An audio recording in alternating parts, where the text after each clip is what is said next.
at the same time, if I was going to plan this business over again, I think the number one thing you have to have is adequate capitalization. And then you need to think about, okay, how am I going to really make a product that can compete at the highest echelons of quality? Look, hell of an intro. I tell you what you info, but I never really been the type of dude to give no info. But if you see your ends low and you trying to get a benzo, I'll give your ass some game that'll change the way that you think, bro. Super skilled with the pencil, super ill in my mental. I reminisce on life, I'm nice, here's my memento. Get it through your tempo, I get on any tempo and give it all I got. I'm hot, I got like 10 flows, trying to live on the 10th floor, across from residentials that I own. My mind stay grown, I used to think clothes, I really used to think hoes and what I do to get those. And then I switched it up, I'm only thinking potential. Yeah, like what you do, homie? What's your vision? How you thinking? How you move, homie? And is you cool, homie? You thinking building, then that's something we could do, homie.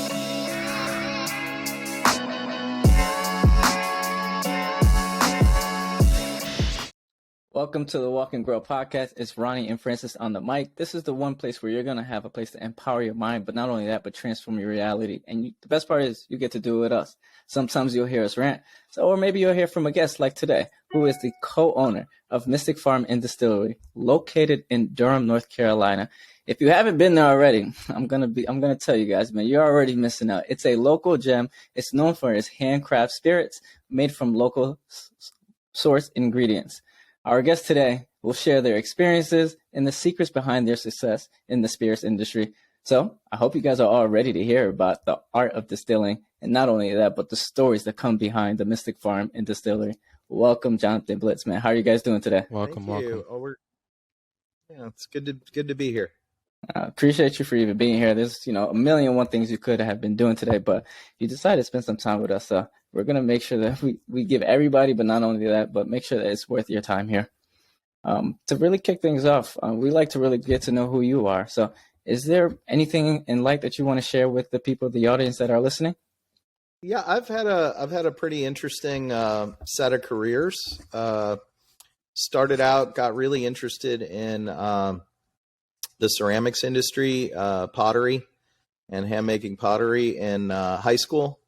And I apprenticed with a local potter in St. Louis, Missouri, and then did that all through undergrad. And for a few years after that, I taught and made production pottery and was doing equipment sales part-time also. And that was a really interesting career. I kind of burned out on it a little bit. It wasn't as exciting as it was when I was a teenager, and went back to school and really went to school and enjoyed it for the first time. I went to law school and got out of law school and right after September 11th, 2001 in the spring of 2002. So that was pretty interesting. Once I got out of law school, I worked for the federal courts for a couple of years, which is a really great experience. It gave me a lot of faith in the federal justice system for a while. Obviously, we've seen some changes over the last few years that are not as positive. But this was back before the courts were really politicized. And then in 2004, I moved here to Durham, North Carolina to get married and became a member of the North Carolina Bar, practiced criminal defense here in Durham, worked with a lot of the people who are now on the district court bench in Durham, which is very interesting. I actually think in terms of our local, lower level courts and also our superior court judge, our resident superior court bench, it's really great right now. I think we got a lot of people there who I personally know and respect as attorneys, and also as people just with a good sense of judgment, good values, really care about the community, have a real understanding of some of the challenges that lead people into the criminal justice system. for a long time in the state courts, you had people coming out of the prosecutor's office going straight onto the bench. And there's a lot of people on the district court and now superior court bench who have a background in defense, criminal defense. So they sort of have seen the other side, and also, have the kind of judgment about cases where they're not just trying to throw the book at people. They really want to, have a better outcome for the community. But obviously that's a career you can get burnt out on pretty hard. So I left the practice of law and did a startup company, which got funded in September of 2008. And so we raised some money. Then 2 weeks later, GM declared bankruptcy. So Yeah. not the best time in the world to do a startup, but we found some success. We did okay. And after while I was running that company, my wife and I had our child, and I stayed at home with my son for a couple of years because I really wanted to be there to raise him. And once he went off to preschool, I was really looking for something new, and got introduced to my business partner, Mike Sinclair, through an engineer that we knew. And he said he was interested in brewing. And I said, boy, I'm sure curious how spirits get made. And we ended up starting a company and trying to raise money for it, which was something I thought would be easy. And having done it for a tech company, and it's not. There was nobody who wanted to fund it. So after, probably 30 investor meetings, Mike and I walk out of the room and go out to our cars, and he hands me a mason jar and he says, taste this. And it's the first product we would go on to make, which is called Mystic Bourbon Liqueur. And it's bourbon, but it also has honey and a spice mixture in it. And I tasted it and I said, you know what, this is what the world needs. It doesn't need another, bourbon. It needs something sweet, approachable. This is what we should do. And I said, what if we didn't start our own place, try to lease a place? What if we just find someone who's got some extra capacity and see if they need some money, and we can do this on the cheap, and we can just fund it ourselves, put 15 grand on credit cards each and just do it. And that's what we did. And the product took off. We were buying bourbon at that time. You were still able to buy wholesale bourbon at a reasonable price. And we bought bourbon and mixed this product up. I mean, we would cook the spice mixture literally on my driveway. And then we would take it over to the facility where we were blending it up. And it was very intense. It was very labor intensive. We learned how to scale things up very quickly. Both he and I are pretty handy people. And we just started doing stuff. I mean, we literally just scaled up, bought pumps, bought tanks, kept going. After about a year and a half, we started looking for a place to put the business because we'd gotten big enough where we were in the way of the person whose space we were using. And, it was very clear it wasn't going to work long term. So we started looking for a facility, and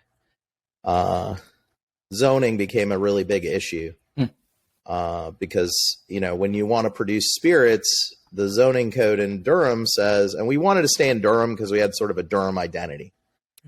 People associated us with Durham. Most of our fans were in Durham. Durham ABC was selling the most product. So a friend of mine was a realtor, and my wife and I were looking for another rental house because we have a couple of rental houses, and we were looking to add a third one. And every property we looked at was like $1 million. It was contaminated. It was going to cost $1 million to build a facility. And nobody wanted to go into that kind of debt. It just didn't make sense. So I turned to, well, first we tried to lease something and nobody wanted to lease to us. And leasing, it would have been the worst thing in the world. I've actually seen a few distilleries go bankrupt because you put so much into the facility, right? You have to buy steam pipes and boilers and cooling systems. And yeah, okay, 5 years goes really fast. And then you got to go and ask the landlord to let you stay. And they're like, well, sure, but you're going to have to give me another $2,000 a month, $3,000 a month. Oh. And they've got you. They know they've got you. It's like moving a restaurant. You can't move a restaurant, right? Yikes. It's really hard. You built a whole kitchen in there. Now you're going to move, right? Mm. So the landlord's got you. So we started thinking about it. I turned to my wife and I said, look, here we are looking for a rental house. It's going to cost a couple $100,000. Why don't Mike and Katie and we go in and buy something together and lease it to the business that we know is going to pay the rent, and we'll be better off. And then we can, potentially own a nice piece of property and the business will pay for it. We'll get a bunch of tax benefits, yada, yada. So we start looking for something, and my business, an old friend of mine who is an attorney, went into the property management business after the crash of 2008, property that cooled off a lot. He was doing a lot of real estate closings, and he said, hey, I'm going to manage property. So I said, listen, can you do me a favor and help me find a piece of property for this thing? And he said, there's this farm available near your house. And I'm in Orange County. And so I start looking at the Orange County zoning code, the Uniform Development Ordinance. And in this code, it says, if you're a farm brewery, you're approved automatically because of this certain statute, And you go look up the statute. So I look up the statute. It is the statute that gives cities and counties the authority to impose zoning restrictions on properties. And it says farms are not subject to any zoning in North Carolina. And I looked at that, and the clouds parted and the angels sang. Oh! I was like, we're getting a farm. Yeah. And it also turns out, under a lot of circumstances, you're exempt from building permits, which is really nice too. And you're also exempt from stormwater, which is $250,000 just to do a stormwater plan. And then you got to actually build it, right? And you're talking about 8-10 months. And it was just like, okay, you're telling me we buy a farm and we can literally just start building this thing. Yeah. So we found this property. We were incredibly lucky. It cost us a song.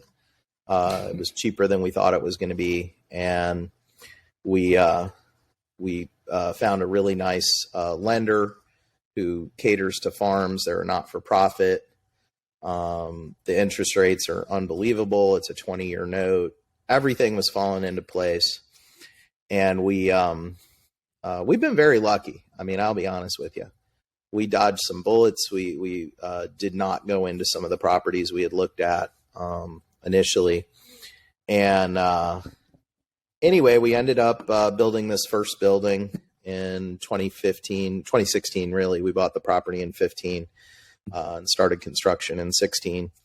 And we had a good friend of Mike's who he had worked with at another company who was a sort of all kinds of trades. He'd been a plumber and an electrician and some other stuff. We got a plumber to work with us and said, look, you get the permit, we'll pay you, a chunk of money, but we'll do all the work and you just supervise us. Come out once in a while. And so everything basically worked out. I did every stick of plumbing in the place. We all worked on the electrical. Our friend did a lot of the electrical. We ended up hiring a electrician at the end to do a few things as we got sort of crunched for time. And We opened in December of 2016. And we had bought the first 2 stills that we had off of an auction, a pharmaceutical auction, before we ever found the property. This auction came up, and Mike and I went in with our credit cards, and we're like, okay, I want to buy. And we got incredible deals on everything. Got a forklift for like $1,200. I mean, so we've been really, really lucky. We started production. We work with a farmer named Joe Phelps out in Hillsboro. We lease about 100 acres from him, and he grows corn and wheat with us. We've been using the same varieties since we started, and we're very happy with them. We're here making bourbon every day. In 2017, we put in a solar power system, and the structure for that became building 2. So we have another 4,500 square feet over there. And our original intention was to have an event space and do weddings and things like that. Yeah. What ended up happening is Mike found a company that was looking for some space in a distillery to work on a spirits related technology. And they ended up working with us and basically having a facility use agreement with us for about 4 years. And that gave us a lot of runway, put capital into the business. We've been very lucky. We haven't had to borrow money. We have done some contract production for people.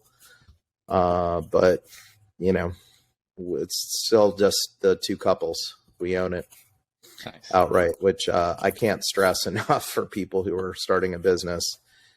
Think real carefully before you take that investment money, you know, because I have a lot of friends who have to write a check to investors every month or every year, and people who put in $100,000, you know, early on, and then, you know, you've written them $2 million in checks in 5-6 years, and you're looking at it and going, how do I get them out? How do I get rid of them? It's just awful. Yeah. So really, really think carefully about that. There's other sources of capital, you know. Go ahead, Francis. I know you're dying right now to ask a question. I mean, there's a lot to unpack there, and thank you for sharing that experience that you went through. And it sounds like you've been fortunate enough to have the right relationship around you to move forward. How was that? You know, how would you describe maintaining relationship with people and just coming across the right people to even go into business with? Because I'm sure you had to filter through some people along the way, right? Yeah, and I will say, I in the past I have been in business with people who I really should not have. Looking back, it wasn't the best decision.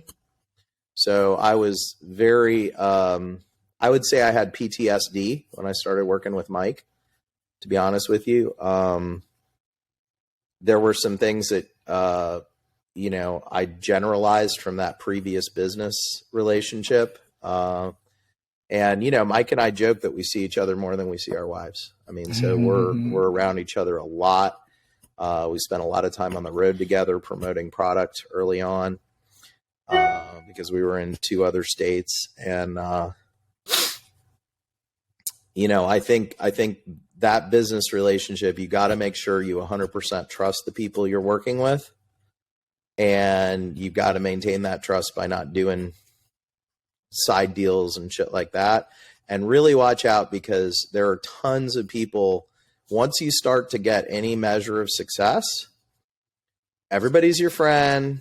And a lot of people will try to wedge between you and your business partner, because it's the quickest way to weaken a business and to get their hooks in. So I will say unreservedly make sure you trust that person.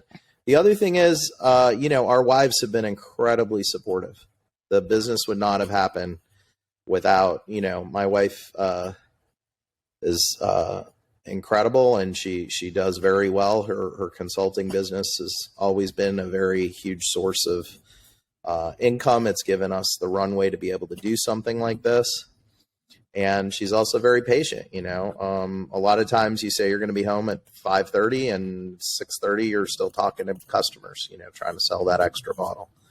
So, yeah, it's a lot of maintenance and it's a lot of juggling. And, you know, I look back, I'm very glad my son had the opportunity to basically grow up on the property here. You know, he was riding a lawn tractor with no blades on it, you know, when he was like 7 and just driving all over the place. And, you know, got to play, you know, he's done some welding, done some metal grinding, you know. I let him, obviously not unsupervised, but, you know, DSS coming in. But we, you know, we've worked hard, I think, to have a good business relationship. And the other thing is, you know, you have to be realistic about how much money a business will actually put out, you know. This business in particular is incredibly capital intensive. We are shoveling money into that rick house every month. You know, a lot of the revenue that comes into this building goes back in there as barrels because that's the future. And unless you want to borrow a bunch of money, which is, you know, a strategy, and people who are better than me at finance can probably figure out how to do it well, but we keep our expenses really low. We pay for almost everything in cash, not currency, but, you know, we don't borrow money on a regular basis. Like very few of our suppliers give us terms because it's a really easy way to get into trouble because you're spending money and you don't see it. So, you know, this way we keep our every day you're going in, looking at the banks, knowing what's going in and out. I think that's really important. And also realizing that no employee will ever care as much as an owner. They just will never. Doesn't matter. They're great people. They're great employees. I couldn't ask for better. But at the end of the day, it's not their business. Right. You know? Would you say it's funny because I sound like all of the people who I ever saw at like a business conference. You know, they tell you that, and you live it, and it's like, oh shit, you're absolutely right. Would you say that you've always had this business mindset, or is it something that you had to develop? I don't have a personality where I can work for other people. I just can't do it. Being a lawyer was good for me, except I would take on my clients' problems. But you know, I need to be in charge of what I do all the time. Because when people tell me what to do, I tend to get very angry. Which I hope Mike doesn't do that. If you want to get in with you know, in a conflict with the government, you know, it's perfect for a criminal defense attorney. You know, why is this? Because I say so. Oh, gotcha. But it's not. The other thing is, yeah, I mean, that's really just my personality. I don't have. I'd love to say, you know, oh, I just have this natural talent for it, whatever. I don't make the best decisions. And that's why I talk about everything with Mike. A lot of times, you know, he'll talk me off the ledge and be like, no, let's not do that. You know, and I tend to buy the stuff I want to buy and spend money. And this is a really difficult time because a lot of expenses are going up and you can only raise prices so far before you get into, you know, cutting into your demand. Because consumers are under a lot of pressure right now. So it's an interesting transition period. I think I will say I've been very lucky. And also my wife is a business consultant, so I can go home and say, what do you think of this? Oh, man, the luxury you have. Or I can even just talk about it and she'll tell me exactly what to do. Yeah. That is a luxury that you have. Yeah. No, it's good. If she's good enough for a Fortune 500, I can take the advice, you know. Do you find it easy you say you were able to scale the business pretty quickly. Now that you're at this point, do you feel as though you have a solid plan in terms of where the things that you want to add down the line for the business itself? Or is it kind of just staying afloat with everything, you know, price increase? You can't do that right now, you know. I will say this, you know, I've never viewed our business as something where we're going to grow and be selling you know, 200,000 bottles a year more. You know, I don't view us as that kind of business.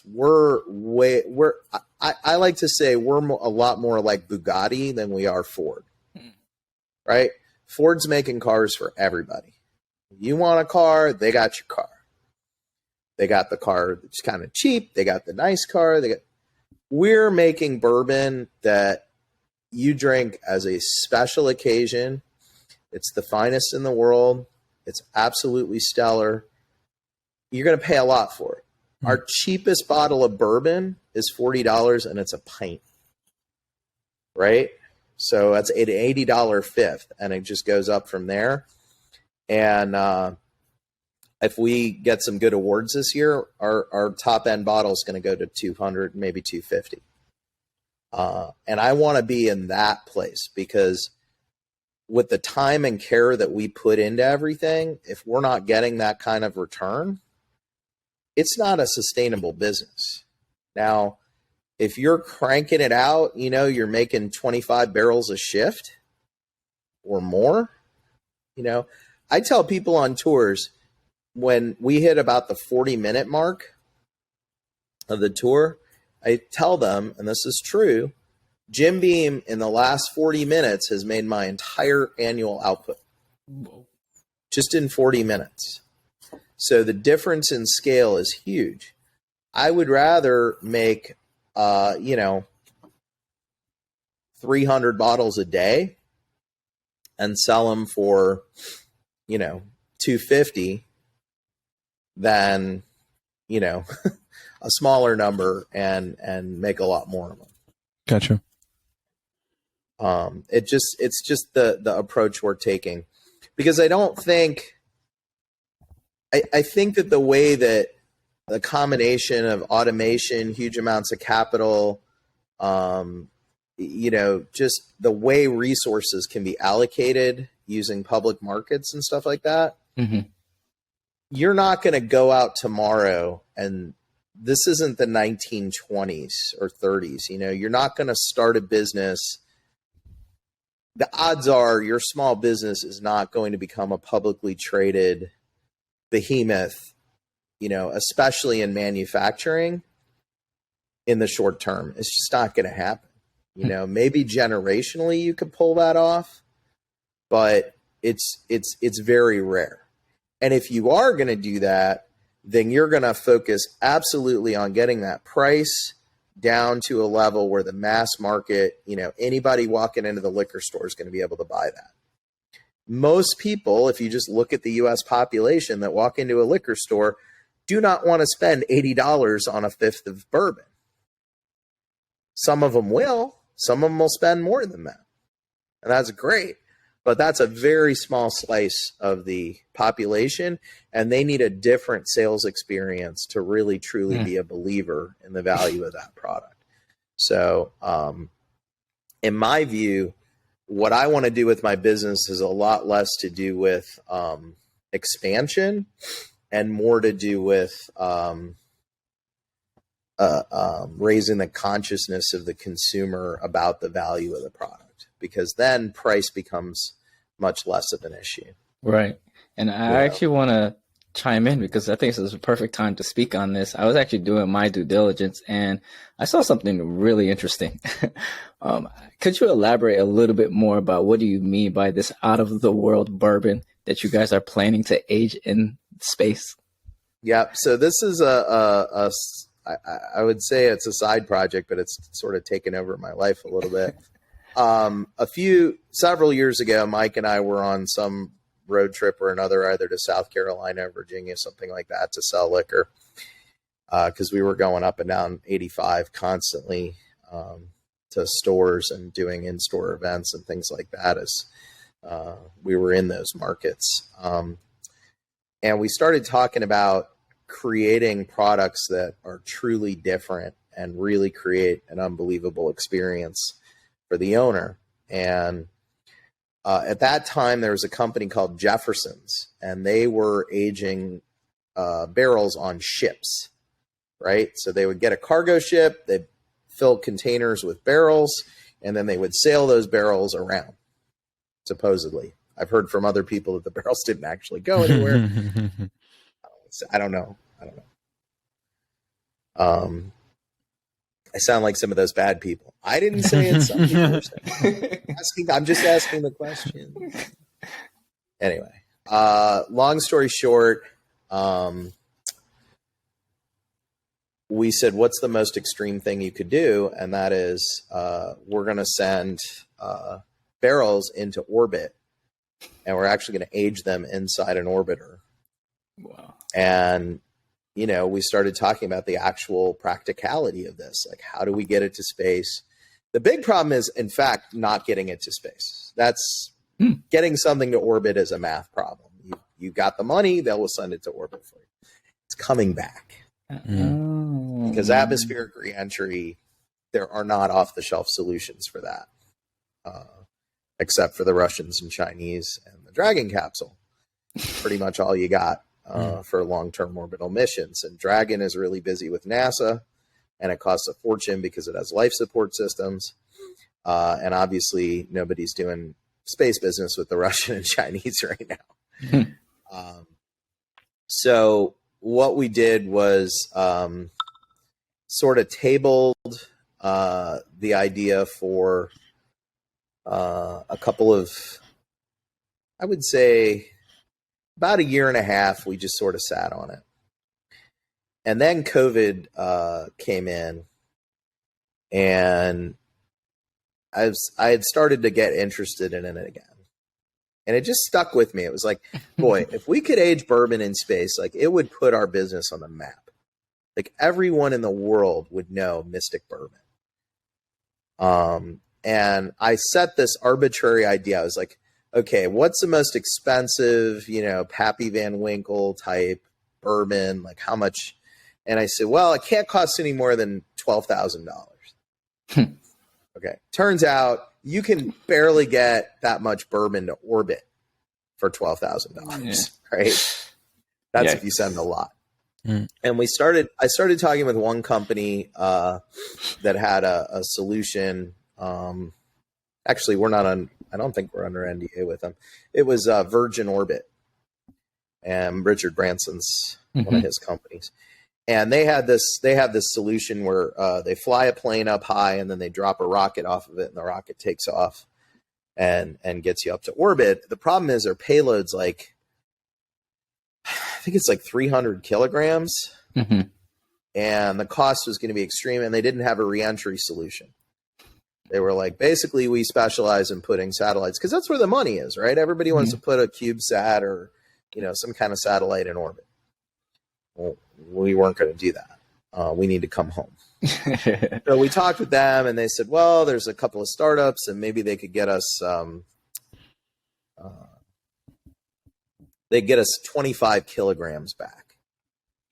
So it's like 50 pounds. Okay. A barrel of bourbon weighs about 500 and close to 600 pounds. Right. So it's not going to work. Like, and the thing is, I didn't want to do a gimmick, right? I didn't want to go up for like 20 minutes or 20 days or 2 months and then come back, because it's not going to change, right? You're going to have a gimmick. And I wanted this to be for real. So we kind of tabled it again for a couple of years. And then this last, I guess it was September or October, I started to get really serious about this. I was like, this has got to be doable. Right. And so I started talking with SpaceX, and I started talking with some other companies. And we came up with a plan for this. Like, who's going to take it up? Okay, well, SpaceX, they literally have something on their website. You can punch in how much does it weigh, what's the altitude of your orbit, and it'll spit out like the price. Wow. That'd be pretty close to what they were offering. The problem is they only had one reentry vehicle, which is the Dragon capsule, and they can't spare it because like NASA's using it, and NASA's got, they can write checks all day long, right? They print money. So we found a couple of different companies that are coming to market with reentry solutions, and they were willing to expedite their plans, and we've been working with a partner who I think we're going to sign some agreements with pretty soon. And they have a vehicle that has 2.6 metric tons, so 2,600 kilograms. Well, it just so happens that a barrel of bourbon with a shell around it, it weighs about 260 kilograms. So I can put 10 barrels, and, you know, they've got like engineers doing 3D, you know, shoehorn configurations and try to get all the barrels inside there, but we'll figure it out. So the barrels will go inside their vehicle, and they'll go up, and then they'll come back. And they also have about 4,000 pounds, 4,500 pounds, something like that, 2 metric tons of payload in a service module, right? So you got the orbiter, which is pressurized. You know, if it had life support, you could breathe in it. And then the other piece is like the garage, basically, where you keep the water heater and everything, you know, extra fuel, stuff like that. Well, that service module gets broken off, and it falls into the Earth's atmosphere and burns up. But you have all this payload capacity inside there that we don't need for our mission.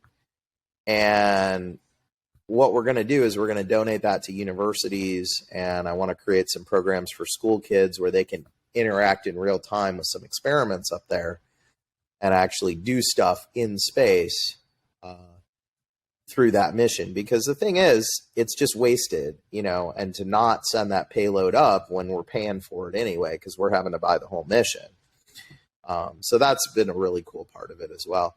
But we figured out, hey, we're going to have to find a way to identify each purchaser. So we spent a lot of time thinking about doing different claim checks and digital receipts and stuff like that. Turns out the NFT, non-fungible token, is the perfect way to do it. Right. It's an actual real world asset you can tie to and it also acts as like a certificate of authenticity.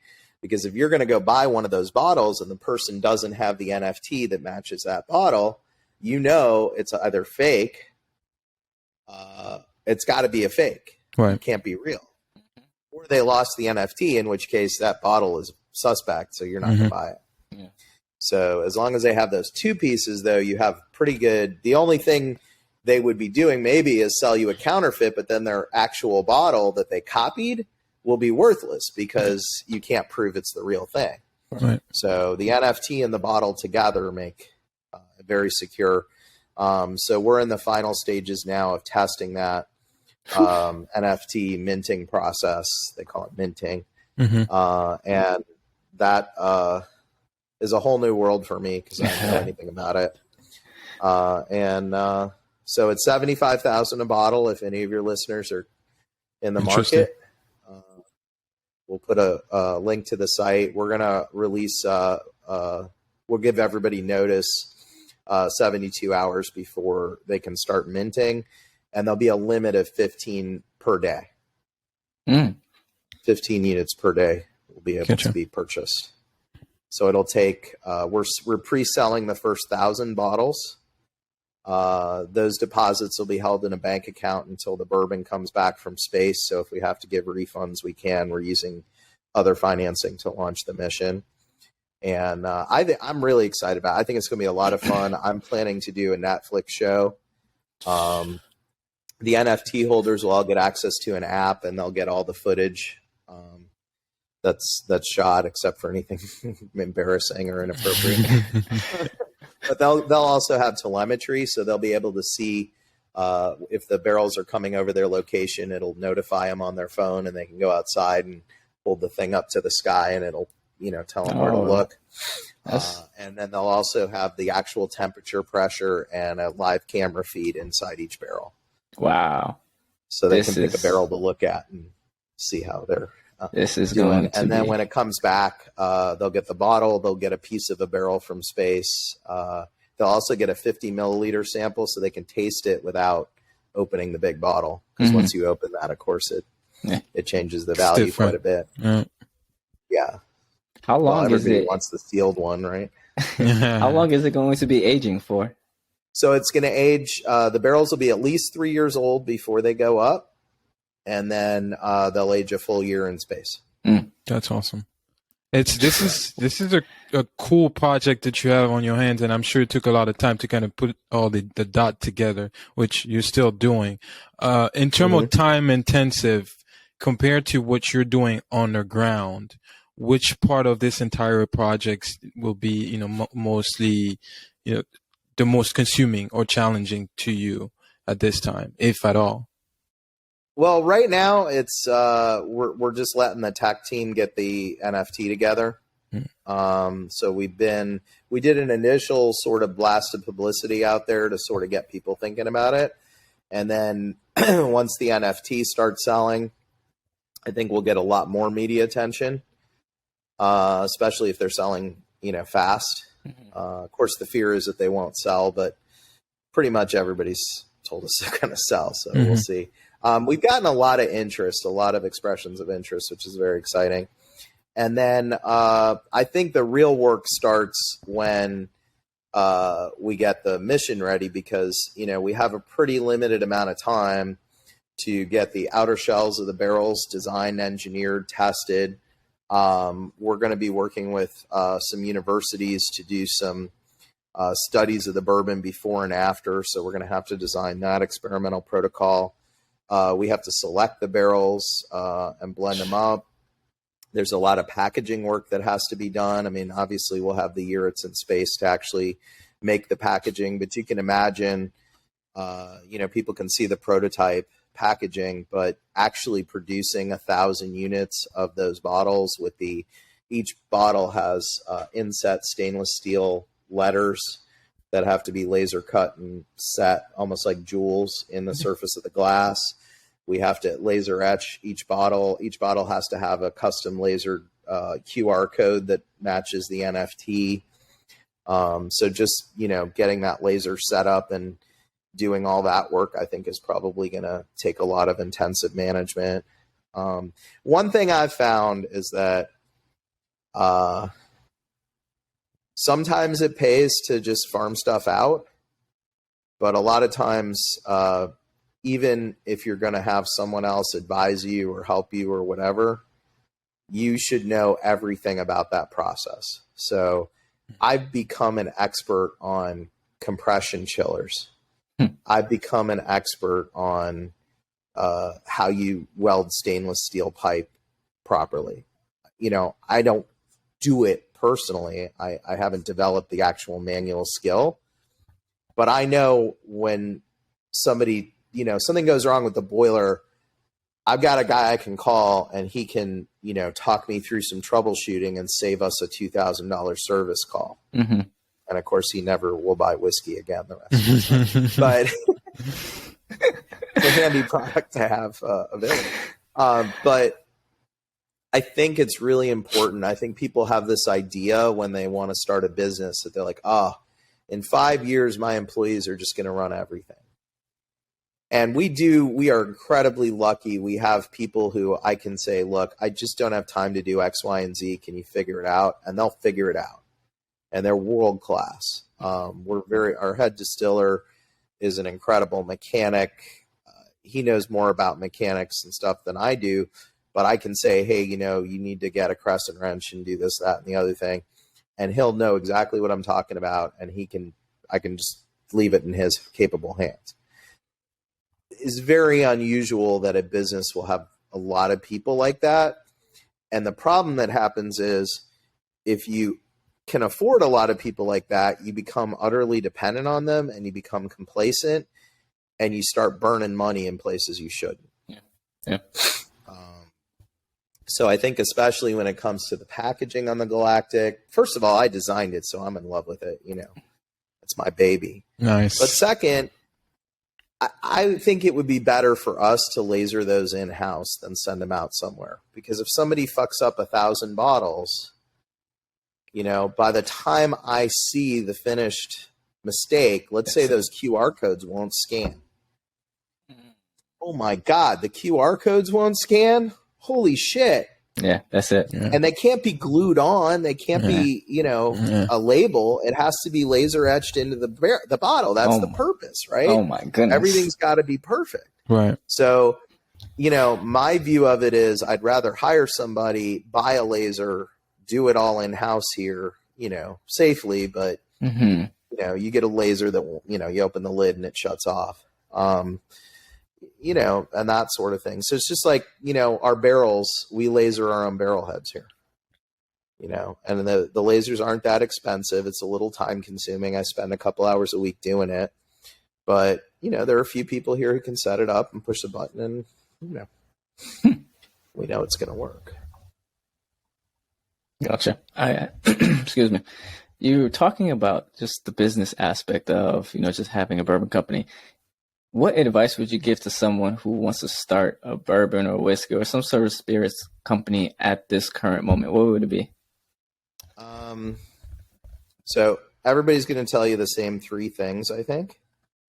The first thing I will tell you that is absolutely critical is buy the real estate first. Own the property, own the building, have control. If you don't think you can afford it, then you don't have enough money to start a bourbon business. I don't believe, especially now that there is almost no wholesale bourbon available at any price. I think it is very, very difficult to bootstrap your way into this business like we did with a credit card. And even though I say we did that, Mike and I and our wives were still able to write a big enough check to do a down payment, right? We had the money. Yeah. We had the credit to buy, $500,000 in land and building. Yeah. Second, make sure you have enough capital to make enough bourbon. So your future growth depends on what ages to maturity 3 years from now, 3.5 years from now. When I started in the business, I thought that people who thought that bourbon needed to be 4 or 5 years old were snobs and it would be perfectly good at 2 years, 2.5 years. They're right. Okay. If it's not 4 years old, 3.5 in this climate, you're not going to compete. Right. So, make sure you have enough money to shovel, make that first 100 barrels. And what when people hire me as a consultant, which I don't really do that much anymore, the first thing I tell them is before you do anything, find a mash bill you like, find the cuts that you like. If you don't know what I'm talking about, go take some classes and actually get some hands-on experience. But once you do all that, you need to make 100 barrels and just put them up for aging. Because by the time you buy the land, get the facility commission, get all your permits and everything, you're only going to have 6 or 8 months to wait for that bourbon to be saleable. And you'll be able to get your production process up and running and open your doors. But it takes a huge amount of money. So 100 barrels of bourbon right now, if you can find someone with capacity, is probably $125,000, right? And so you're either investing that money or spending it. Now, we didn't do that. We were putting up, 3 a week for a long time. And we had some product we had made before. And we just went very slowly and we're very small. I mean, I still get people coming over here. They're like, man, I've lived around the corner for 3 years. I've never known you even here. Yeah. And it's like, well, we're small. Yeah. We're small. And we can't grow that big. We pulled out of Virginia and South Carolina because we didn't have enough bourbon. Mm-hmm. But you got to remember, as soon as you sell a barrel that is too young, it's not up to quality. I don't even mean age. It just might not be mature yet. Every barrel is different. Some of the barrels will be mature younger. But, you sell that bad bourbon, you've just destroyed your brand. Yeah. Anybody who buys that is never going to buy a second bottle. And so that's a big part of it. I would say if you asked me to start another bourbon business today and to be 100% comfortable that you would get that to profit, assuming, you know what you're doing and you know how to make the product, I would want probably $6 or $7 million. That would make me feel really comfortable. I think you could probably do it with 4, but it's a lot of money. It's capital intensive, and that's you pulling a paycheck too. If you can live without a paycheck, knock $500,000 off of that for the money you're going to need for the first 4 years, 5 years.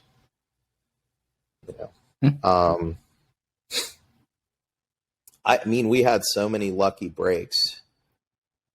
I can't even tell you.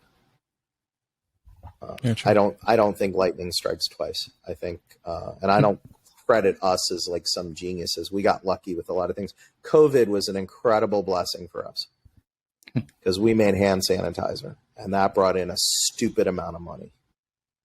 Oh, wow. Fast. It got any debt that we had gone. Because of hand sanitizer. We didn't pay this much, but we put in probably $100,000 worth of production capacity. Just if I had gone out and bought that equipment new on the market, it would have cost me $100,000. I'm a chintzy guy. I go on eBay. I go on auction sites. We have a tank outside. It's 1,500 gallon stripping still and mash tun, and you'd probably pay $80,000 for that if you went out and bought it. And I think we got 12,000 in it. We've got a mill that works well enough for us, and a new mill is 14,000. I think I have $2,000 in it. So it's truly indeed just being you got it. diligent. You're taking risks out there, but part of it is pays off. Well, and I also have, I have found people who are able to help us. So that tank was cheap because it wasn't exactly right. And I was able to get a welder fabricator to help us and put it in and all that stuff. And we didn't pay him market rates. If we had, it would have brought that price way up.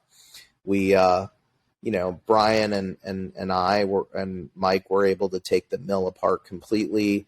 I called the company that made it. They were all happy that somebody was restoring a 40-year-old mill. So they helped us, and they're like, "Oh yeah, we'll help you. Just ship it to us, whatever."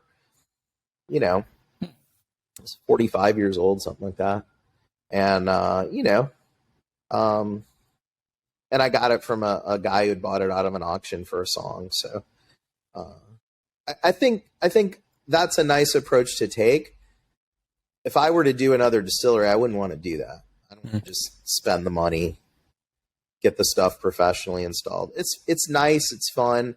It's rewarding for me because all the money goes right back in my pocket, in Mike's pocket. It's like every dollar we save is a dollar we can spend on our families. Right. But at the same time, if I was going to plan this business over again, I think the number one thing you have to have is adequate capitalization. And then you need to think about, okay, how am I going to really make a product that can compete at the highest echelons of quality? And because that's where a craft business can make money. If you're trying, like I watch people try to sell rum for $20 a bottle. Yeah. I can't buy a nice bottle, a label, a closure. We don't pay for bottling. We don't pay much for bottling labor because we have a volunteer crew. So I've got the cost of the T-shirts and, lunch or whatever. But I can't figure out how Captain Morgan makes a profit. Like, you can buy a handle of that for like $15 or something. Yeah. Right. Yeah. Like I couldn't even pay for the juice.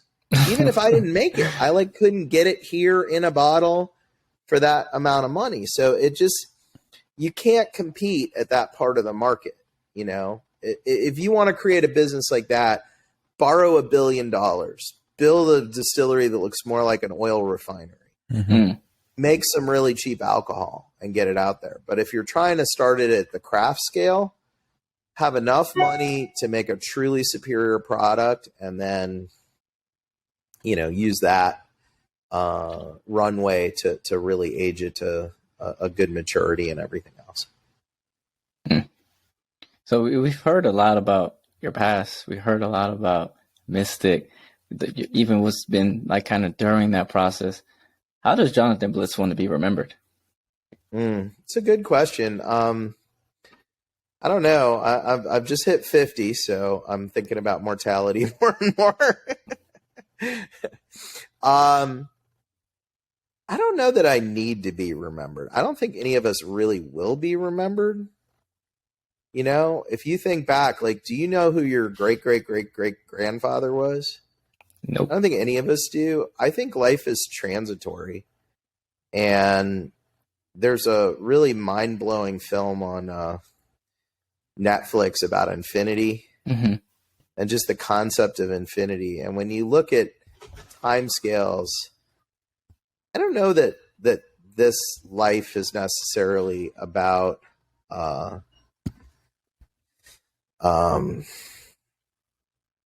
creating some sort of legacy, you know. I think it's more about day-to-day decisions, you know, and continually learning stuff. Yeah. And I think that's the most important thing. Setting a good example for my son is good. Mm-hmm. But, you know, and he's never met his my dad, because my dad passed away when I was young, and he doesn't really know. He certainly doesn't know any great grandparents. I don't know that how you're remembered is the key thing. I mean, it'd be nice to have, you know, but like when you see that statue, like you go out to Jack Daniels, right? And you see the statue of him sitting on the bench or whatever. Does anybody really know who he was? Or is it just like this Disney story about, like, more people probably know that he kicked his safe and died of gangrene than actually know what he thought about anything substantive. Yeah. You know, he's like a cartoon character. And for me, that doesn't hold a lot of appeal. Like having a statue of me outside a distillery or something, you know, maybe a Wikipedia article, the first person to age bourbon in space. You know, that's fine. What does that really get you, right? Yeah. I think it's more what we do day to day. I hope to make enough money to really do something philanthropic that makes a difference, you know, create some social programs and stuff. I think we have a huge responsibility right now as American citizens to get our democracy back on track, because it's pretty fucked up. And I say that as somebody who's worked in the federal and state criminal justice systems, and I am not optimistic that the long-term failures in our education system and everything else are going to lead us to recapture a true representative democracy. I think when people look at the U.S. from outside the U.S., they say, "Oh, this is kind of like a second-rate democracy." It's not.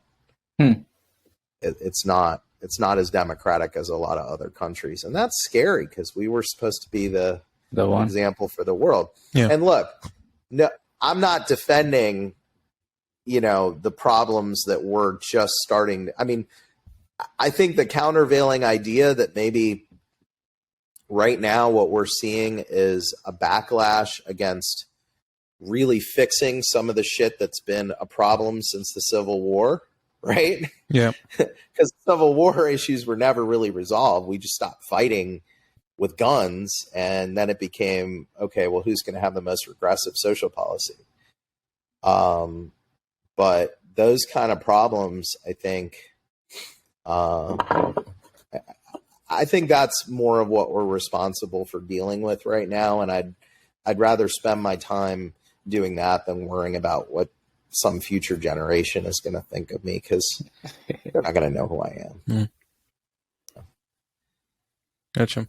I do have a couple of questions regarding regarding your personal life, and the second one more about the aging bourbon in space. My final question with that is, you know, you're setting the trend there. You're setting the tone for what aging bourbon may look like in the next 10 to 20, 30 years. which means there'll be a lot of people most likely coming to you to ask for your experience and knowledge in terms of what it took to get there. Are you kind of preparing yourself for that, next step of your life? Because it will be attention. You mentioned that once you start, going into the NFT space, there'll be more attention towards that, and you talked about the Netflix documentary as well. So you're setting the pace and it would attract some attention. Are you kind of preparing yourself for that next phase? I'll be honest with you. I mean, I think at some point, this business will probably end up getting acquired. Some other company will probably buy it. Hey, look, I'm not going to sit here and tell you that I'm going to hold on to it. I've watched too many people turn down decent offers for their business only to find that they weren't able to grow it the way they thought they could. Gotcha.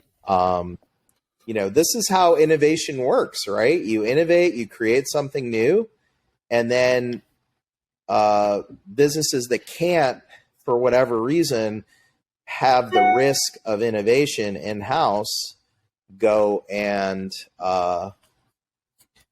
acquire that when it's de-risked, when it's shown to be successful.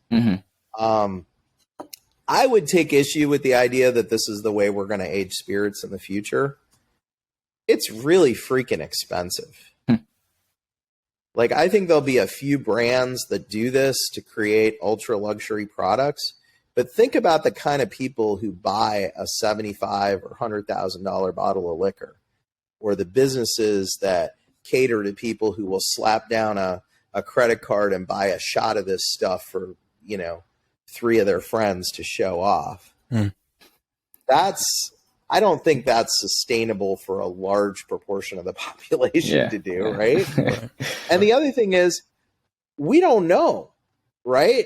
It's going to come back. It's going to be absolutely unique, absolutely intrinsically valuable because it was the first.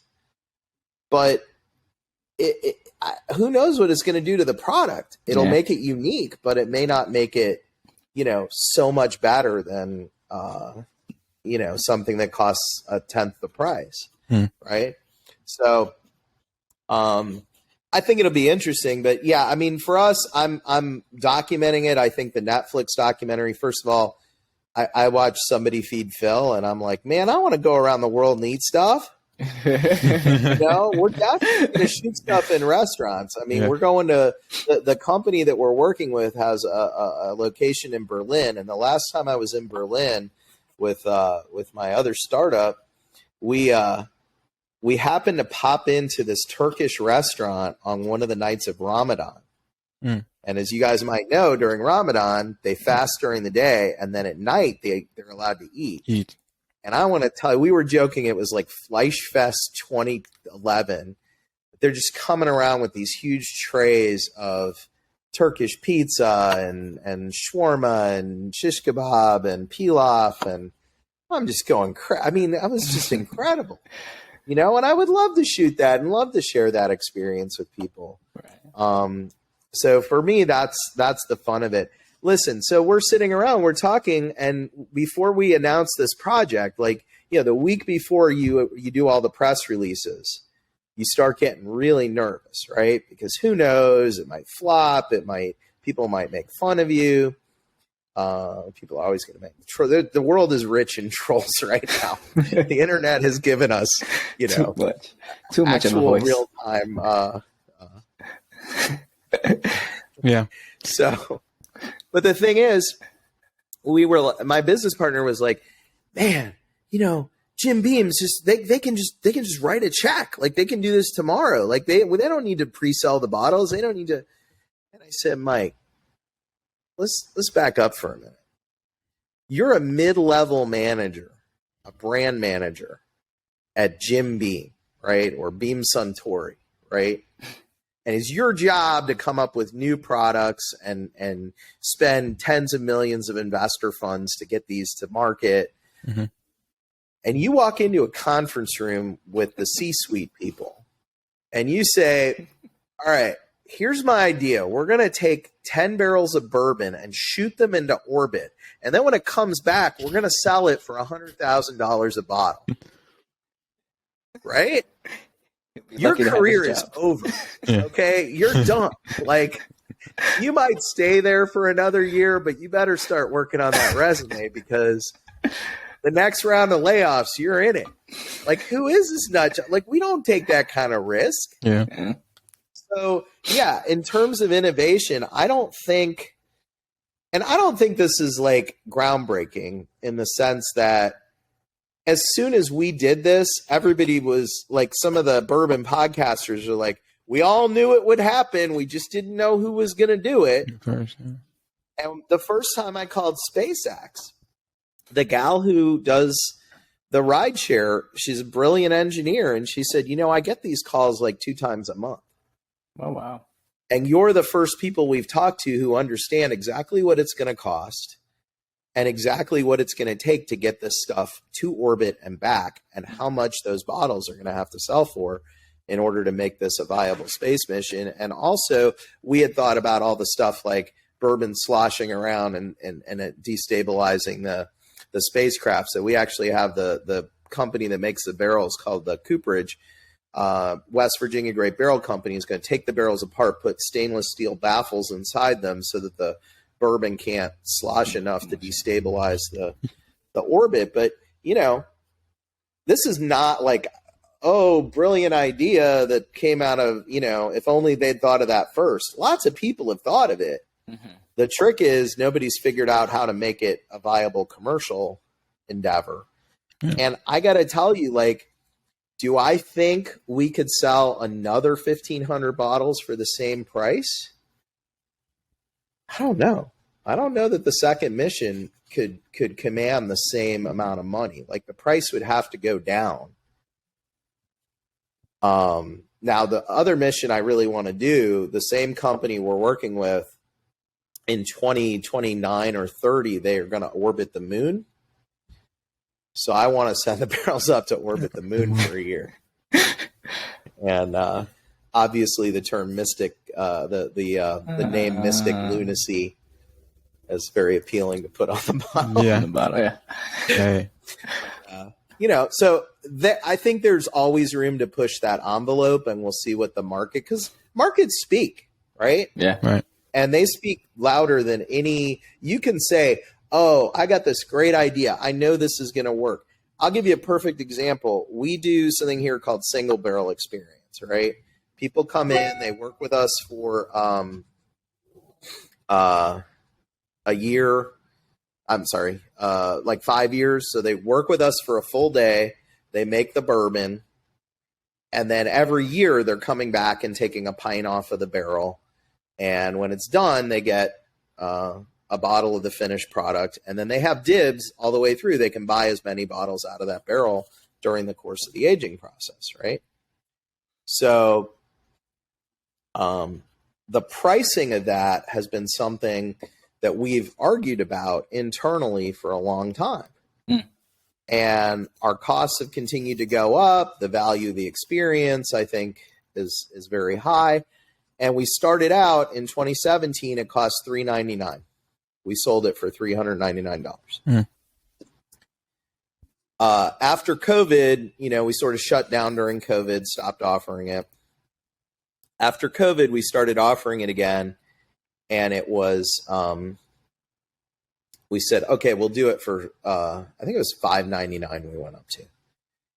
And I was like, guys, it's just not going to sell. It's not going to sell. We're going to have to stop doing them. It sold better than ever. Then the barrel costs started going up. We did some, you constantly have to be looking at what your costs are because you can be losing money.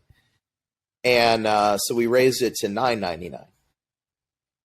It's booked out 6 months in advance. It became a problem. It was its own worst enemy because people were like, oh, if I can't get in for 6 months, I'm not even going to book it.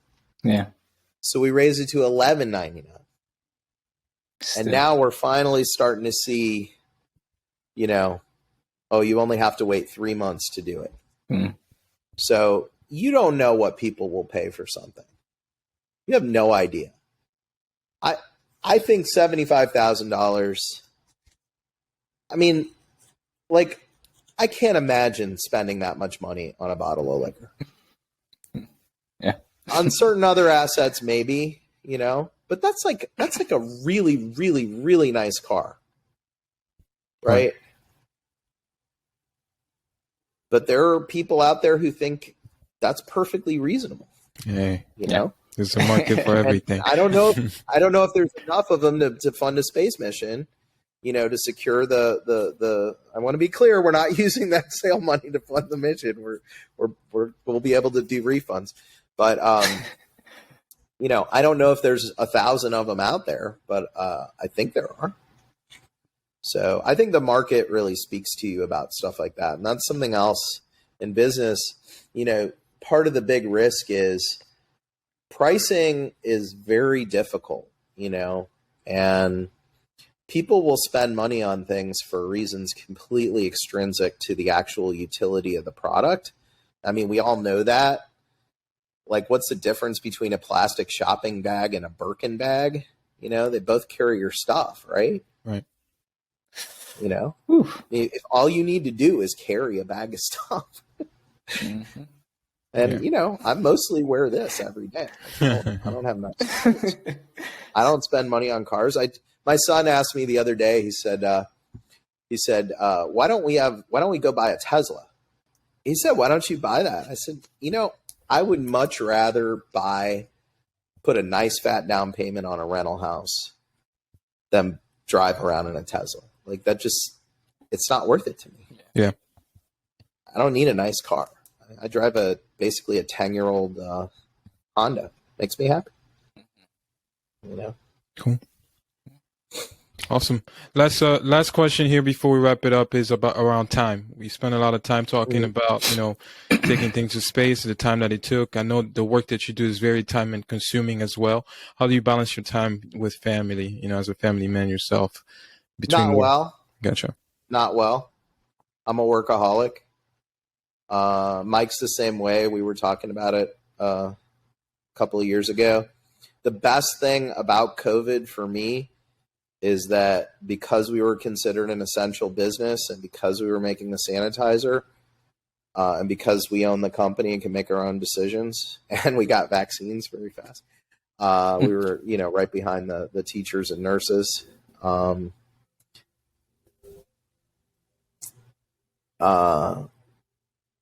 go stir crazy if I'm not at work. If I had to sit home during the pandemic, I would have probably had very bad mental health problems. I have a terrible work-life balance. The nice thing about this business is I was able to bring my son up here every day after school with me. I would literally drive 40 minutes back and forth to his school, pick him up, come back here for a few hours every night. Stay here till 6:30. Because that's just what I like. I like to work. I love to be around process. Even if I'm goofing off, I'm here. I can, do stuff with customers, jump into a task. A lot of people talk a lot about work-life balance. I've never had it. This is one of the reasons I couldn't continue to practice law. I can't turn it off. Yeah. Even if I have a case that's, nothing's happening. There's nothing I can do about it. It's very hard for me not to obsess over it. That's what keeps you going. It's what keeps you going. The work keeps you going. Yeah, and I have that obsessive personality. I truly believe that this business is successful because we're making the best possible product and one of the best products in the world. And we didn't know that it was going to be this good. We just tried to do everything right. Right. But now, I certainly don't believe that I could step away from this business for 5 months, or Mike could, and just, find it okay. I would go nuts, and I think the business would suffer. And part of that maybe is my failings as a manager to properly, get everything turned into a routine. But I will tell you, I've seen a lot of people go hands off with their businesses, and it doesn't work, even really, really successful businesses, you'll see that they go cyclical because, they'll get into a crisis, quality will fall off. There'll be some bad consumer thing. It's kind of like Abbott. Remember that stuff with the baby formula? Right? Incredibly profitable business. Everything works like clockwork. All of a sudden, holy shit, we're killing babies. Like, this is not good, right? Causes a huge crisis.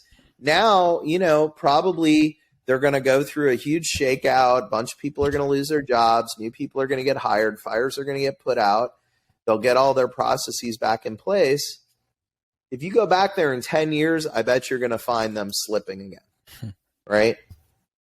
It takes that absolutely obsessive. I just don't believe things go on autopilot, Even in a business like this where some of the people who work here are so devoted to quality. I mean, they do not, even when I'm like, hey, look, just ship that. They'll be like, nope. No, come on. Think about it for a minute. Right. You need those accountability partners are all around you to make sure that you can hold up your end, Yeah, and that's great, but eventually that will slip. One of my wife's favorite sayings about management is culture eats strategy for breakfast. Culture eats strategy for breakfast. So if you have a culture that is not going to support excellence, it doesn't matter what your strategy is, right? You can come up with the best, plan, but if the people who are working for you don't have a culture of, like you said, accountability, excellence, they really see their identity in this product. I mean, there's a lot of people who want to work here. Yeah. They want to wear this shirt because they know that this means something. Yeah. This is the real fucking deal. We go and drill a hole in the ground to get the water and grow the grain. And, we make everything by hand here. And that's great. But if you walk away from that for 6 months, the owners, I don't know how long you maintain that, Yeah. So for anybody that's really listening now, if you haven't already visited the farm, I guess you make it your priority there to get over there as soon as possible. I've been. I got mine. Come on out. We'd love to have you. I mean, that's the one that probably my favorite thing about this job is the tours. Yeah, that's where I got my experience. People can see it when I'm on the tours. I love it. I love interacting with the public. It gives me that, I miss being a trial. I miss that courtroom performance aspect. And so being able to do that on the tours really makes me happy. And I have my bad jokes that I tell every week to the audience, which is awesome. And I think it's one of the fun things that we do. And I love it when people come out and do that. That's where I got my first exposure. Thanks to my girlfriend. She took us out there and I got my first exposure, and I'm honestly, guys, I'm a lifetime customer. So you can take it from me. You could go ahead and take it for yourself. But for somebody that's already vouching, not just because we have him here, but it's literally because I drink the bottle on a consistent basis. Thank you. No, absolutely not. You got to make sure you moderate your entire moderation is everything. I don't want to drown myself. I want to be able to stay here for a very long time. But before you know what? One thing I will add that's very interesting about being in this business is I've seen a number of distillers who drink, in my opinion, too much. We actually drink very little. Like Mike and I, it is unusual for me to have more than 2 glasses of bourbon a month. Oh, wow. A month. I just don't drink a lot. I drank a lot more before we were in this business. And I think it's just an appreciation of it and just not being attracted to that. That's not what gets me off is drinking. What I enjoy is making it and being part of that process. But I think it's very interesting. And, it's one of the things that would trouble me about making really low cost spirits, because basically if you're buying a handle of vodka that costs $20, you probably have a problem. I mean, that or you have a big party and you just don't have a lot of money. But if you're going through that much cheap alcohol on a regular basis, and I don't want to support that. I would rather have something that people are keeping for a special occasion. But it's a little bit like, it's not as bad as making tobacco, but. Well, I do want to say, to wrap things up, we do like to ask all of our guests one last question. And this is the time where a lot of individuals start to think. So don't feel bad if you start to get there too. But what do you think is the number one thing holding people back from reaching their full potential?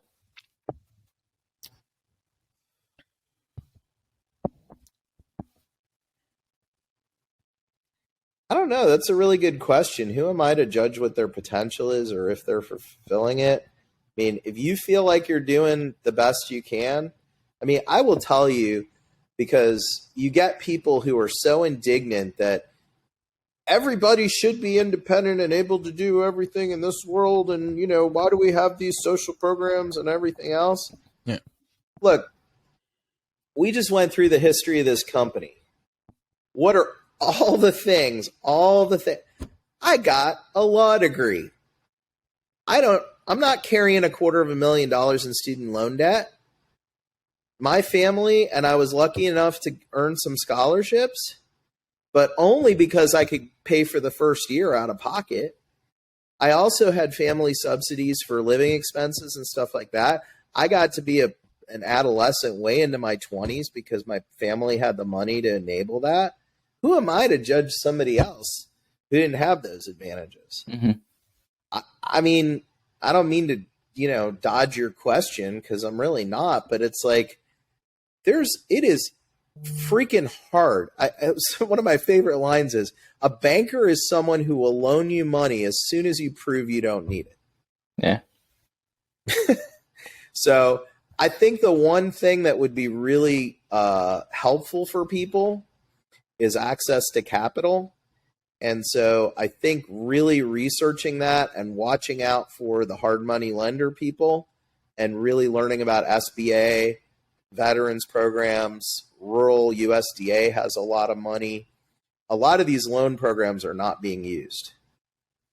So loans, I think, will really help people reach their potential. But access to capital is a huge problem. I think also getting trapped in excessive personal spending and credit cards, very dangerous.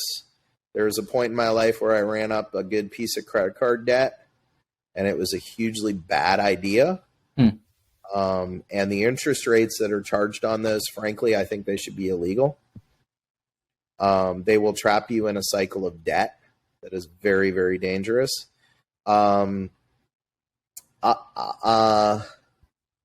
Another thing that really stood in my way for a long time was feeling like everybody else had this specialized knowledge that I just couldn't get.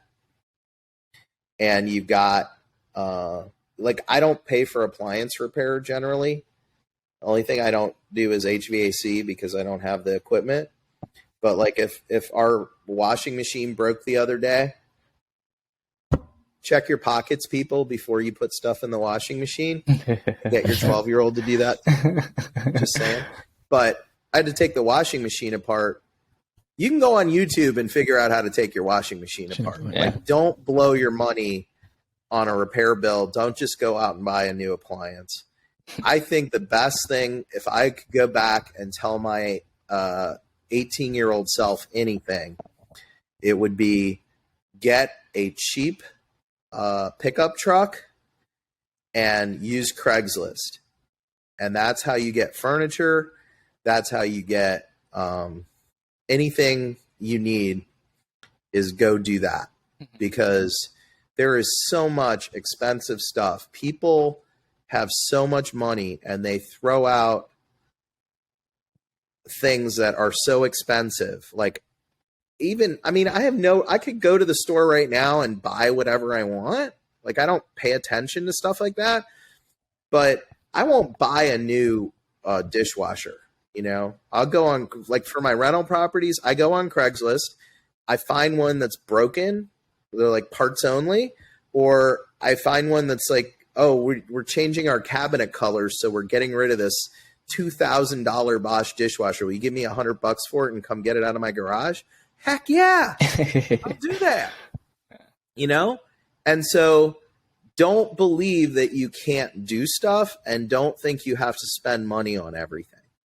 Yes, life is shitty and expensive, but saving money that way, I think, is huge. It's just, it's the one thing that I think I burned so much money that I could have saved and had capital to do stuff in my 20s and 30s if only I had not done things like go out and buy expensive clothes, go out and buy, you know, expensive dinners. I blew hundreds and hundreds of thousands of dollars, you know, in potential. Because if you just think, oh, if I just took 10 grand a year and put it in the bank, which seems impossible, right? But do you really need a $4 cup of coffee every day?